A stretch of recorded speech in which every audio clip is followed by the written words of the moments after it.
brought to you by Silver Pumps. Top quality और consistent performance के लिए सिर्फ सिल्वर पंप नाम याद रखना।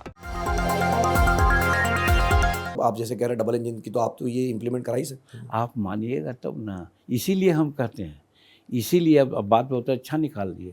इसलिए जब हम अपना मीटिंग करते हैं अपने पार्टी का सब जगह, उसका आप लोग दूसरे रूप में करते हैं। हम कहते हैं कि भैया हमको कम से कम विधानसभा में 20 सीट दे दो, सरकार हमारी रहे या न रहे, किसी की सरकार रहेगी, हम 20 सीट के बदौलत अपना जो काम किया था उस सबको इम्प्लीमेंट करा देंगे। इसी में लोग कहते हैं कि 20 सीट मांग रहे हैं, 25 सीट मांग रहे हैं, 40 सीट मांग रहे हैं, 50 सीट मांग रहे हैं। हम उसी लिए मांग रहे हैं। हमारी पार्टी का गठन भी इसीलिए हुआ है कि जो नीति 35 निर्णय हमने लिया था, जिससे बिहार का कायाकल्प हो सकता था, उसी को इम्प्लीमेंट करना है। इसी के लिए हम बार बार कहते हैं कि हमारा दुर्भाग्य रहा या बिहार का दुर्भाग्य रहा कि 2015 में हम 21 सीट लड़े, हम 1 सीट जीते।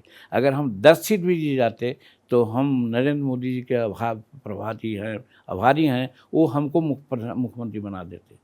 लेकिन होने लोग नहीं दिया। लोग समझ गया था कि जीतन मांझी को अगर 20 सीट आ गया तो हटाओ। सब लोग उसमें लग गए थे, मैं नाम नहीं लूँगा, सब लोग लग गए कि नतीजा हुआ कि सिर्फ 1 सीट हम जीते थे।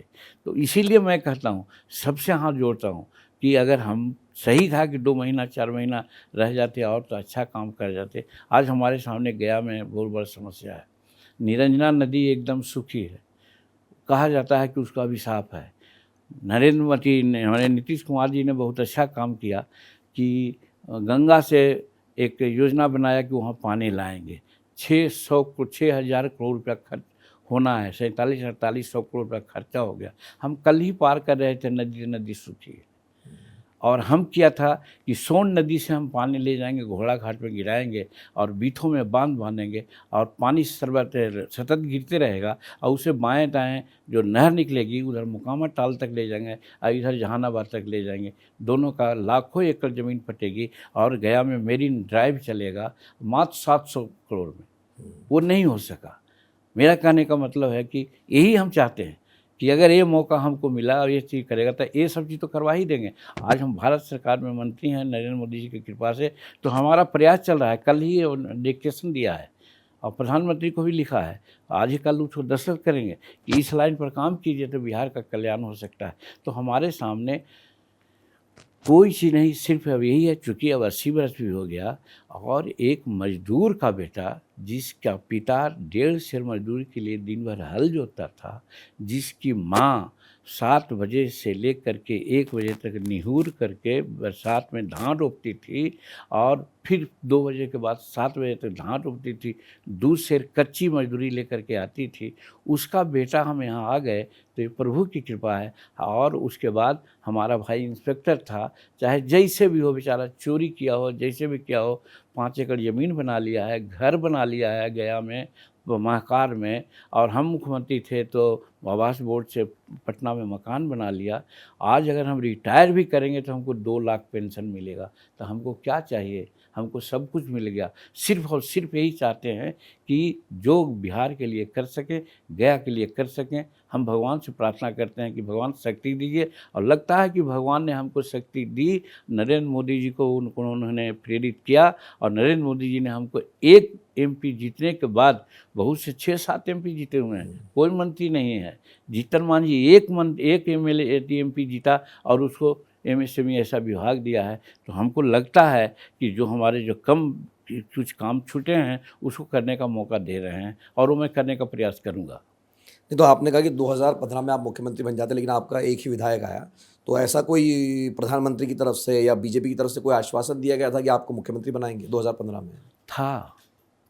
अब ये बात कहते हैं तो थोड़ा सा किसी के लिए अपमानजनक बात होती है।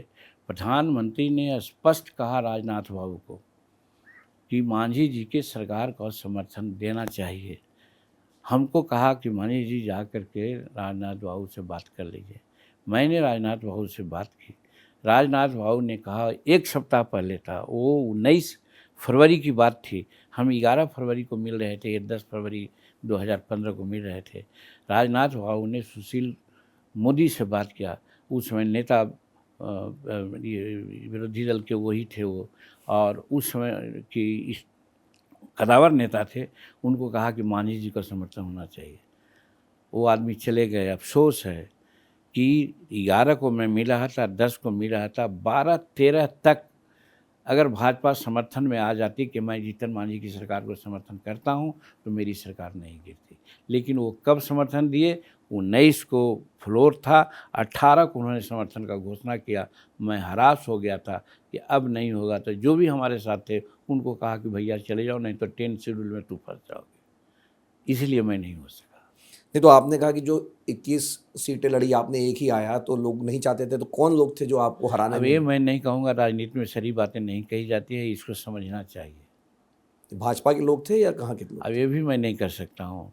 मैं सभी को इसके लिए जवाबदेह मानता हूँ कि जो नहीं चाहते थे कि गरीब का बेटा आगे बढ़े, नहीं चाहते थे कि ठेकेदारों के खिलाफ जो जिहाद मैंने किया था वो ठेकेदारों को कोई बात हो, वो नहीं चाहते थे कि भूमिपतियों के बारे में जो हमने जिहाद छेड़ा था, जिनकी ज़मीन जाती, वो नहीं चाहते थे। तो सब तबके के लोगों का एक सम्मिलित हो गया कि मांझी यहाँ आएगा तो यहाँ पर वही बेलीक चल करके हम लोगों को तबाह कर देगा। अब आज वो लोग लीक पर चल करके अपना आगे पीछे